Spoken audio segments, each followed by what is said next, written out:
Mandela. Welcome to another wonderful day of CAD here. We're talking specifically to the intermediate advanced classes here, and I'm oddly, unlike most days, I'm not actually going to show my face on this one because my webcam is still sitting at school. So let's make sure we get the right page here. Here it is. Today we're going to be talking about the simple piston project. Now this is something that the Hub Intermediate group is going to be doing. This is something that the possibly in class intermediates groups are going to do. Usually we use it as a practice project for learning how to use a bunch of things in CAD, including sketch constraints, including assembly joints, things like that. So let's talk our way through what we have to do in here. Now, the assignment itself is dead easy. All right, we're going to go into the PDFs that are sitting right here, and we're going to take a look at the piston itself. And I'm just going to zoom in here so we can go here. But this is what you're going to be creating when all is said and done at the end of this project. And we're going to go through this super fast, but hey, it's a video, so you can actually do some stuff with that. Okay, this is the base. Everything is very specific as to what we are supposed to be doing. We'll walk through the specific quirks of this as we go along. This is a bracket. It's very simple, very easy. We'll probably do it first. This is a camshaft. This is going to teach us how to use the project tool, because the project tool makes this part super easy. We've got our piston head. This is going to talk about how we put different constraint planes together so that we actually have, or sorry, not constraint planes, sketch planes together, because we're going to put a plane right through the middle of this thing to make sure everything's centered. We have a piston arm here that's actually going to teach us how to use sketch constraints. And finally, we have a wheel that is really just extrusions. This one should be relatively easy for most people. Now what I'm going to do is I'm going to throw this window off on the other side of my screen as per usual so that I can see it. And I'm going to jump into my classroom resources folder, and I actually have a simple piston project folder here because, as you can see, I've done this a few times. Now what we're going to do is we are going to create the simple piston project as multiple different parts. All right, I've actually created multiple different pieces here within this project, and I'm simply going to be dragging them into each other to use them as reference components. So let's start. We're going to begin by saving our first piece here. I'm going to do the bracket first. Okay, and now the bracket is super simple. This is drawing number 2 out of all of these. And the bracket is super simple because it just uses skills you pretty much already have. I'm going to do the whole thing in metric. Okay, it doesn't specify what the actual sizes are, but this works pretty well. I'm going to make a 1 by 0.5 rectangle here. That's going to give me the initial shape that I need, and then I'm simply going to extrude the thing up the desired distance, which in this case I believe is 0.5, and we're going to end up with a block. Now this one's super easy because we're just using a cut, an object as a cut extrusion here, because this is going to have a radius of 0.25. It's asking for radius. No, it was not. It was asking for diameter. Double click this to change the dimensional constraint on here. This is going to allow you to change that to 0.5 unless I type it in wrong, which I did, and now we do it right, and we're good to go. I'm going to finish my sketch. That's going to leave this circular sketch on here, and we're just going to select the top half of it and cut it out 0.5 because I know that that's the distance through here. Easy. And the last piece we're going to do here is we are going to put a sketch on the bottom of this object, because that's where the 2 little holes go on this one. Now you'll notice that when we put the circle here, I'm actually able to follow my line along the midpoints here until I get to the actual center. It's a super easy way of doing that one. 0.08 for the actual diameter. Now you'll notice though that when I float over this side, I actually don't get anything. That's because this side, I drew the sketch with this side as the reference sketch. This side was not referenced. In this case, I need to actually project this across. If I go down to my project menu down here, I actually have a project button here. Now my project button, I've actually pinned to my toolbar. I use it a lot, so I actually keep it right up here, so it's nice and easy. I'm going to project this rectangle into my space. Now it turns purple. That means it's been a projected line. It's referenced based on something else. And then we can do exactly what we did before by going to midpoint, and just following those midpoints along until they meet right in the middle. Okay, 0.08. I don't recommend using this view for a lot of your work in CAD, but at some point you're already there, don't have to spin your viewport around. I'm going to dig these in, and I think they go all the way through, so we'll just go negative 0.5 and cut them all the way through. Let's see what we got. Okay, there we go. We got holes all the way through. Life is good. We can save our part and go on to the next thing. Okay, and from here, we're going to go ahead and make a new design. I'm going to save this design as the base plate. I should probably spell it right. Base plate. Love it. Okay, let's put this together. Now, base plate is a really simple matter of a couple of extrusions. I'm just going to show you very quickly how to do this. I'm going to talk my way through it, and if you have to slow the speed down here, that is your prerogative. It is a 6 by 2.7 millimeter, I guess we're using metric here, base plate. Okay, we're going to zoom this around, and it has a thickness of, if I remember correctly, 0.1 of whatever unit we're using. Now what we're going to do is we're actually going to slap the cylinder onto the back of it. Now what we know about the cylinder is that we know that the cylinder goes up and has a center point that's exactly 2.65 units up from the bottom of this object. I'm going to select this and I'm going to turn this into a construction line over here in my construction panel, and that is going to allow me to actually use it as a construction line so it won't actually constrain to things. Just going to confirm that is 2.65, yes it is, and now we're going to go ahead and put some circles on this thing. 2.5, we get another circle here that's going to be 2.7, and if I've typed everything incorrectly, we should get something really cool here. Now, next thing I'm going to do, I'm going to put a construction line, and I'm just going to follow that construction line completely horizontally across this circle. Okay, now you can't see it right there. My dimension for my one circle is sitting over top of it, but that's okay. Let's see if I can spin that around a little bit. Nope, apparently I can't. That's okay.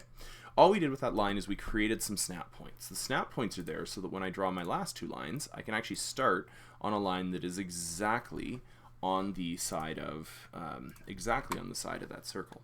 Finally, I just finished this thing by trimming away the parts that I don't need so that I get a shape that is the actual shape of what I'm going to be working with. Finish my sketch, extrude out what's left, and there we go. At this point, I'm just going to scroll around my sketch. That goes for negative, in this case, negative 3 millimeters across, and life is good. And the last part of this sketch actually has us doing an offset plane. Sometimes we don't want to sketch on the edge of an object. Sometimes we don't want to sketch in space. Sometimes we want to sketch in relation to an object, and that's where our construct menu comes in here. In this case, we're going to use the very first one called an offset plane, and I'm actually going to use that to set a sketch plane a specified distance in from the edge of the drawing. Then what I'm going to do is I'm actually going to finish off the rest of this drawing here. In this case, I do need to project this side into this view.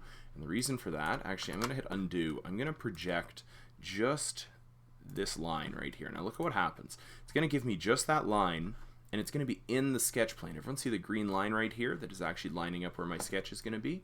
And now it's kind of a trick because I'm not actually drawing in 3D. I'm drawing in 2D in a particular plane. I'm just viewing the 2D drawing in the third dimension right now. And that's going to allow me to actually finish this thing up exactly how it's supposed to be, which is right there. Now, a couple options here. I could put the circle on top of it, but I find it way more satisfying to do a cut occasionally here. So I'm actually going to finish this sketch. I'm actually going to extrude this back, in this case negative 0.5, and then I'm going to do the exact same movement on the other side very quickly. Okay, offset plane, we send the offset plane inwards by 0.5. We go ahead and we put a sketch on it. In this case, I'm going to be super lazy, and I'm actually going to project this object into this sketch plane. Notice how that gives us a sketch right there. And then we're just going to pull this back 0.5 as per the drawing. And I'm just going to finish this whole thing by putting the actual extruded circle on here, which is one of my favorite parts, 0.5 diameter. Finish sketch, and I actually want to cut it away. I like to think about this in terms of, you know, machining perhaps, and how you'd use some sort of machining tool to actually cut those off.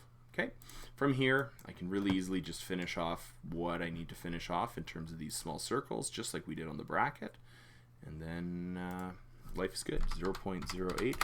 I'm going to be super lazy on this one. I think that I am going to see what I can actually find here in terms of a center line. Let's see what we can do. I'm going to project over this corner here, and I am going to try to project a line right to the middle of that one. Now theoretically, the center of this line right here should be at the center of my center of this sketch that I'm doing. Notice that I'm doing these as not real construction lines right now. I probably should, if I'm being honest with myself, turn those into construction lines. So all I did here, I drew a line from the middle of this circle to the middle of this block where the next circle should go, took the center point of this, and I just drew a line vertical and a line horizontal. And I want to know why? Because I plan on mirroring this thing a few times and being super, super efficient with my time and resources by simply mirroring the things over and over again as best I can. That's going to give me 4 holes, and I think these go in 0.5 if I remember correctly, and we're good to go. I always recommend typing things in, but today seems like a lazy Saturday, so it's probably a good time to do that. All right, we're going to save that, and we're going to go ahead to our next part. Okay. Next part for us is going to be the, I'm going to do the wheel first because the wheel is super easy. You now have all the skills to do the wheel. Actually, no, you know what? We're not going to do the wheel. You have the ability to do the wheel. If you need some help with it, come talk to your teacher and we'll go from there. We're going to do something that's a little bit more difficult. I think the next one we'll do is the camshaft. Okay, now a camshaft's a really cool way of turning rotary motion into linear motion or vice versa. And we're going to do our camshaft by drawing the rectangle that's on the camshaft first. Now we can see that the rectangle is 2 units high and I believe it's 1 unit tall, which is correct. And we're going to do this camshaft in a couple of different pieces. I'm going to take this piece first and drag it out 0.1 just like we would in a normal drawing. And then I'm going to actually put the circle in the top of it, and I'm doing this a little bit out of order, but that's okay. I'm going to start a construction line up here at the very top, dead center, because I want to line this thing up with center, and I know that I have a circle here that has a diameter of 0.5. That means it has a center point at 0.25. That's going to give me a good way to line it up. Really, I'm just trying to line up this circle with center. Now obviously that turned into a construction line. I'm going to turn it off of being a construction line. I don't really need that. And then I can very simply just extrude this thing out 0.5. Just like we did. And lots of nice round numbers for this one on this assignment. Now let's fill it off some joints here. I'm just going to fill it off the corners here. Not joints, I guess, corners. And I'm just going to fillet them in 3D. I could have filleted them in the 2D drawing if I really wanted to, but I always find this to be rather satisfying. I'm going to go in by 0.25 so that we get the first part of our camshaft. Now, the camshaft is easy if you know how the project tool works, because we can put a new sketch right on the edge here, and this is a place where it can really illustrate how the project tool works. If I click right here, notice that I get this shape that's kind of floating out in space right now, and that's super cool because that's actually the piece that I need to, in this case, I need to actually extrude out. I'm going to go out 0.1. Now, in that case, I did one that was new body, and that wasn't quite right. This is all kind of turning into one big body here. What I'm actually going to do is I'm actually going to join this instead, which means I need to go edit this extrusion. You'll also notice I didn't click on the middle here by accident. So in my timeline, I'm going to go edit this feature. And that's going to allow me to click on the rest of this. It's also going to allow me to join it instead of actually making it a new body. I should only have one body, which is good. Okay, eventually we want to turn all of our bodies into components so we can start joining them together and having some fun with them. Okay, how you do that is very simply, you go back to your body, right click, and you go create component from that body. Components are much easier to work with when it comes to actually putting stuff together at the end of all of this. Create component from body. I'm just going to do it to all of these while I'm sitting here talking about it. We can go ahead from there. I notice I didn't save this. So I'm actually going to call this camshaft, and I'm just going to put an H in front of these just because this is kind of for the hub students as much as anything, and I'm going to make sure that they get saved as such. Alright, so the camshaft is well underway. Let's finish this thing. Alright, we're going to use the exact same tools, exact same tactics that we did before to create a construction line. Go to the bottom, 0.25, and then we're going to go ahead and throw the bottom of the camshaft together, just like so. Finish sketch, spin it around. Let's do an extrude. Let's go out I believe this one's 0.5 if I remember correctly. There's a lot of 0.5s on this drawing. That was on purpose to make it so you weren't measuring as much as you were drawing. Alright, in this case I'm going to use the project tool, and I'm going to use it on this cylinder, and you notice that that's going to draw this circle on the opposite side of my cylinder, or my camshaft. That's going to make the next step of this really easy because now I actually have the thing I want to extrude on this side. Okay, notice that I clicked too many things. I'm going to go unclick some things. Ooh, there we go. Let's say cancel for a second. Something weird happened there. There we go. Let's finish our sketch. I may have had too many sketches going on now. Let's see what happened. Yes, I did. I created a sketch that didn't have anything in it. Please don't create sketches with nothing in them. They don't help anybody at all. They just cause trouble because people look at them and they think things should be connected that aren't connected. Final part of this project, or this, I guess this piece here, is there needs to be a hex shaft attached to this. Now the hex shaft, if we go into our menu here for create, we actually have we have a few tools here that we may not have seen before, and the one I'm looking for is polygon, because in this case I actually want to create a circumscribed polygon. I'm going to use the center of this circle as the center of the polygon. Default is hex, for what I hope are obvious reasons in an engineering context, and I'm just going to drag it out to the edge because I know it's 0.5 and that's what's in the drawing. Now it's just simply a matter of selecting all the pieces of this particular hex to extrude these out. I'm going to go out 0.5. I have to type it in. I got some weird numbers there. That does happen occasionally. Alright, with that, I now have a working camshaft, just like the drawings. I'm going to click Save, and we're going to go on to the next part, which is going to be the piston head. New drawing, save as, H_piston head. Awesome. Let's go to the piston head and let's draw it. Next part of this. And now, to start this one, I like to start this in a fairly simple way. I like to start with our circle outside here, 2.5. Obviously zooming in a little bit, and I like to think about this a little bit like a machinist would, where you start with a blank of some sort, and this one should be 1 unit deep, and then start cutting away parts that you're not going to need. So in this case, I'm going to do an offset, and I know that I've got an offset going on the inside of this one, and the offset is going to be 0.1, it looks like, so negative 0.1, judging by the math.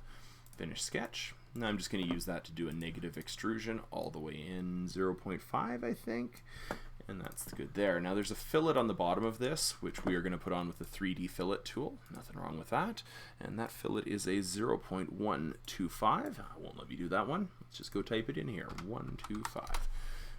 All right, we got our fillet, we got our recess here for a piston head. This is looking pretty sweet. But now we need to put on the hardest part, which is the actual pivot for the piston head, and it's dead center of this piston. So we have to get fancy with this. We're going to actually have to use these construct tools, and I recommend that everybody take a chance to actually play with these to a certain degree.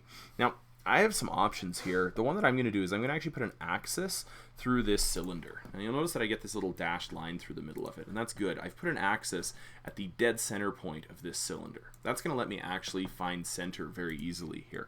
Because what I kind of want to do is I kind of want to put a plane through the axis. And I'm just going to go down here and find a plane. Where are we here? Plane at angle. Plane at angle will have to work. Okay, now I've got a plane that runs right through the middle of this. If I need to change the angle, I can, but I don't really need to, so I'm going to press OK. I'm going to put a sketch on this, and we're going to do some drawing. Now, in this particular drawing, we use the kind of the base of the piston here for measuring some things, specifically measuring kind of where, actually no, we use the lip of this to measure where the center of the circle goes. So with that being said, I'm actually going to project out a line, everyone can see that little purple line that showed up there, across this into my new sketch plane. Awesome. Let's pop over here, and let's put a circle on the center of that, and let's go with a diameter of 0.5. Okay, just like it says in the drawing. Now we're going to use a tool that you may not have used before here. Usually we're used to extruding things in one direction, but you actually have an option here. You can actually change the direction of this to go symmetrical. Now in this case we're 0.15 in each direction. This object has to be 0.25 total width, so we're going to turn each of those to 0.125 to give us a total of, if we measure this out, from this side to this side is going to be 0.25, which is what is in the drawing. Awesome. Now, this looks weird because we kind of have this thing floating in space. Looks a little sci-fi-y. We're going to fix that up by simply drawing the rest of this on the outside of it. And in this case, it means we're going to have to project the bottom of this. Again, notice that I now get this great line, this purple line in my sketch plane that I can draw to. And just like we did on the previous drawing, we're going to put a circle here. This is on the base plate specifically. And we're going to give it a radius of 0.35. That means it has a diameter of 0.7. I'm going to do a construction line, just like we did before, straight across the middle so that I know. And I'm just going to actually snap this one here so that I know I'm going completely horizontally. And that's going to give me something to draw down to. Ooh, and I drew it a little bit, not quite where I wanted to. I'm going to actually go delete that. Let's put it back here and try one more time. Okay, we're still in construction line mode. I'm going to make sure that I have a spot that is exactly horizontal and exactly in line with the center of the circle. Let's see what we got. Yes, we do. Okay, from there we can actually turn our construction lines off, and we can actually draw the lines straight back down until they meet that purple projected line that we created earlier. Isn't that awesome? And again, just like our base plate, we're going to turn around and we're going to trim away the parts of this that we don't need so that we get an object that we can now actually extrude outwards, just like we did on the base plate. And that has a nice width of 0.25. And like we did on the camshaft, this is a part where we can get super, I'm going to use the word lazy here, but really it's being resourceful and using your tools effectively. Oh, looks like we're getting a bit of lag here. That's okay. I'm going to click on the outside of this drawing. It should give me a sketch. Awesome. I'm going to go ahead and I'm going to grab a projection of that other piece that I just did there. I'm going to press OK. And then I'm going to finish my sketch. I'm going to extrude this out, and we're going to go out 0.25 because that's what's in the drawing. There you go. With that, we have a working, or I guess semi-working piston head. Before any of you comment, it clearly cannot quite work because there's no way to fuse the piston arm onto the piston head. But we're going to hit save nonetheless, and we're going to do the last piece of this that we're going to go through in this tutorial, which is the actual piston arm. Now it uses some really interesting things. I'm just going to zoom in on this because it has some very simple pieces. I mean, clearly center to center of the circles, 3.5, but the weirdest part about this is it has an arc here that is a radius of 10. Now 10 is huge in the context of this, so how would we draw something like that? Well, let's start our way here onto our new design, and let's save this as H_piston arm, and I'm just using the H to represent hub in this case for those of you that are following along in the hub class. Let's go to our actual piston arm here, and let's draw what we know. We know that we have a line here that is 3.5 units across. And we know that that denotes the center to the center of our circles. So let's actually put those circles in right now. And I've got those circles are diameter of 0.5, like so, and a diameter of 0.5, like so. And I know that I've got an outside circle on each of them that is going to be a diameter of 1. So let's just go ahead and do that right now. Diameter of 1, diameter of 1. Now we need to create that circle that has the radius of 10. So when we click our circle, I'm just going to create a circle anywhere, and I'm going to give it a diameter of 20. Radius of 10, that kind of makes sense. Now you notice how big this circle is. It's absolutely massive. I'm just going to drag it up, and I'm going to try to line it up pretty close to where we're going to need it, because it's actually the arc that's going to go across the top of these two circles. But we have to use something called a constraint to make this happen. Now, constraints are everywhere in your sketches. Right now, I can actually see on these ones, I've got these two circles inside of each other. That's what's the name for that? Concentric constraint. It left me there for a moment. That means that these two circles are always going to share a center point. We also have coincident constraints here, the two little lines meeting at a right angle, to show that the center of these circles is constrained onto the end of this particular piece of this particular line. This line has a horizontal constraint. It can't leave horizontal. Okay, if I delete that constraint, and yes, you can delete constraints, it's now going to get to a point where I could actually move this line outside of horizontal. Notice that we're still attached to these other objects, but now the line can move a little bit. Now, I don't really want to do that, so I'm going to go back up to my constraints menu, and I'm going to go find a horizontal constraint and put it back on there so that it does what it's supposed to. Now, the constraint that we care about on this one is actually called a tangent constraint, and it's going to allow us to make two objects tangent to one another. In this case, the two edges of these circles. Now, you'll notice that that kind of fixed the circle on one side, but it didn't quite fix the circle on the other side. We actually have to put another tangent constraint on this circle. Now that, all told, is going to give us something that is very, very accurate to what we need to actually use for this. Now, again, rather than do the whole process again, I'm very simply just going to mirror this back across because I know the whole sketch is symmetrical and everything will join up. And then I'm actually going to cut away the lines that we don't need so we can finish this camshaft. There we go. And once again, using some skills that you've already learned in the previous parts of this video, I'm just going to pull this out 0.25, and then I'm going to put a construction plane on here. In this case, I'm going to use one called a mid-plane, one of my favorite planes. This one is actually going to put a plane right in the middle of my part, dead center. And that's going to allow me to put the actual sketch together here. And the sketch that I want to do on this one, let's see, do I have access to these? I don't. I need to project them into this plane. Okay, I'm actually going to project just the center hole because I don't really need the whole object there. Notice that I now have this object that's kind of in between other objects. And the nice thing with this is when I put the rest of the hole in, it's going to actually have the sketch inside the other sketch. And that's going to allow me to then actually extrude this in two directions, just like we did with the just like we did with the other guy with the piston head, and this has a total thickness of 0.5, so I'm going to make it a thickness of 0.25. It defaults to cut. It thinks I want to cut. I actually kind of want to join this. And here we go. We have a working piston head for this project. I'm going to save this. Before I save it, I'm actually going to move it. I'm going to change it from a body to a component, and then I'm going to click save. I don't think I did that in my last, in the piston head. No, I did not. So let's go ahead and actually create a component out of this, and then click save. And that should give us everything we need to actually assemble this thing, which is amazing. Oh, one more body to create, or to turn into a component. So one more thing we're going to do here. We're going to open up our actual file menu again, and I'm going to go down to my kind of H section here, and I've got a few versions of these that are now the ones we just created, and we're going to go ahead and create a new design, and I'm just going to call this Piston Master. Okay, and we're going to go with the H at the start, keep our naming conventions consistent. Okay, now this is where we're going to assemble all of the parts, and I'm just going to click and drag some of the parts that we had in here into this new drawing. I can move them around as they come into my drawing if I think I need them to move around. There we go. And these ones I'm going to move around just so it's oriented in approximately the correct direction so that we can start working with it. All right. It doesn't have to be exact. We're gonna join these together at the end, but it actually works a little bit easier if you've got things that are, you know, more or less in the right place they need to be. So let's go ahead and do that. Let's go ahead and do that.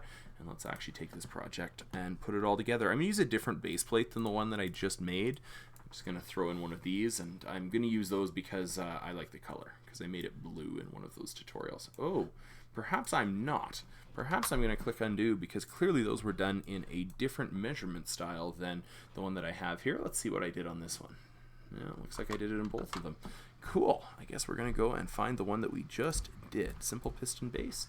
Here we go. We'll make sure that we get the size right on this one. There we go. Fantastic. Now, the very first thing I'm going to do with my base is I'm actually going to make my base have I'm going to ground it. And what grounding does is it means that I can't move this part. If I click and drag, I got nothing. These parts move. No problem.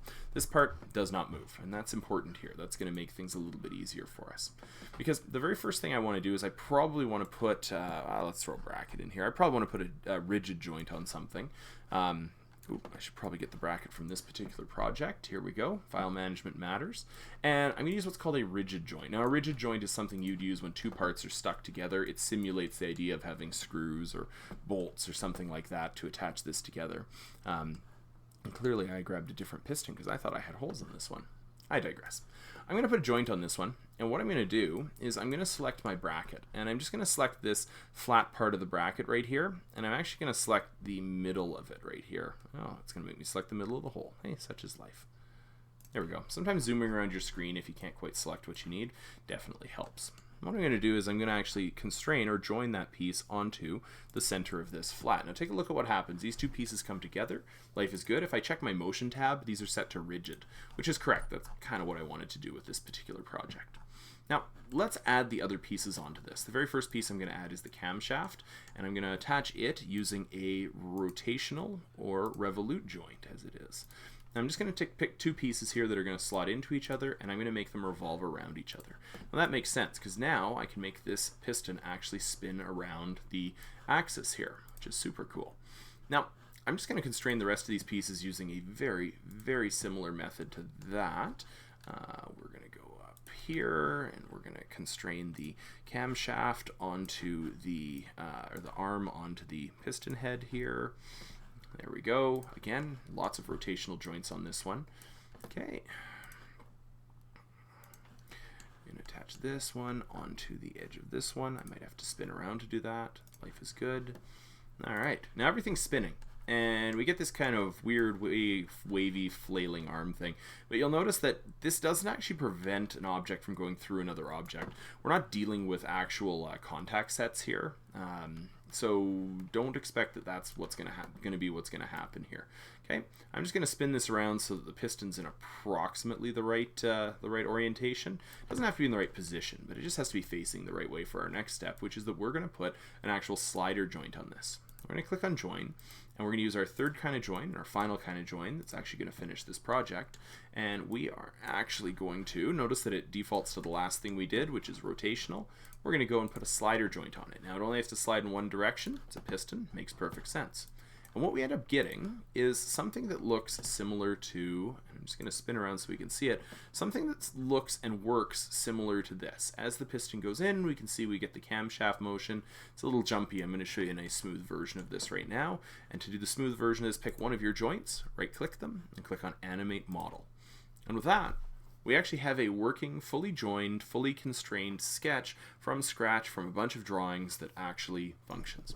I hope that helps you with some of your CAD work. I hope that helps you with what you're doing in either of these classes and actually gets this process all up and running.